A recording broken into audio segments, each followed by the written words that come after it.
Seems like whenever something kind of comes out in Unreal, I tend to test it using my wind over ears thing I've done a few times. Did it in Kismet and Unreal 4 when that came out in Blueprints. And now I just did it in Blueprints and Metasounds, and it's pretty interesting. I'll just go through it real quick. The idea of it is, so I'm facing into the wind. You just hear it over your ears. There's also a sound of the wind in the environment. It's kind of hard to hear, of course, because that wind over your ears kind of mimicking real life. So if I, turn to the right, you'll hear that wind in the environment more because you've turned your ear into the wind. So you hear the wind completely overall over your ears, less on the right side, and on the left side it's kind of a low pass filter because the wind's going directly into your ear. Face away from it, very similar to facing forward into the wind, but there's a little low pass. And then facing this direction, same thing but other ear. It's pretty cool. There's also some randomized gusts. There's some gusts there.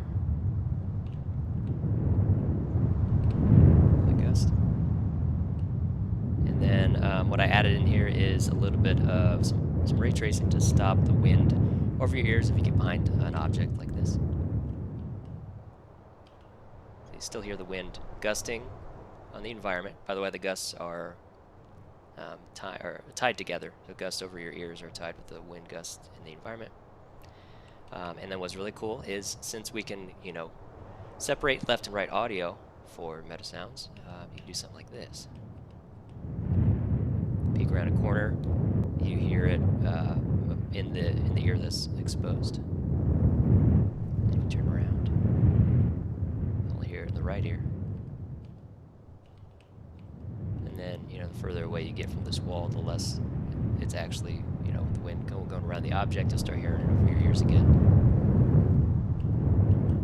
Yeah, something that could be very cool in VR, I think, especially being able to separate out the ears.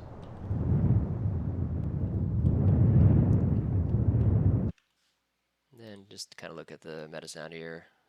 Not too complicated. I'm kind of offloading some of this stuff, sending in values for low pass or the volume of these the wind over the ears, depending on rotation of the head, and then updating it here. So we have gusts. The gust down here. It's kind of a AD envelope there for the gust coming in and falling back out. The wind intensity, independent ear, occlusion behind objects. We got the head rotation stuff here, and then the two sounds: the environment wind and the wind over your ears here.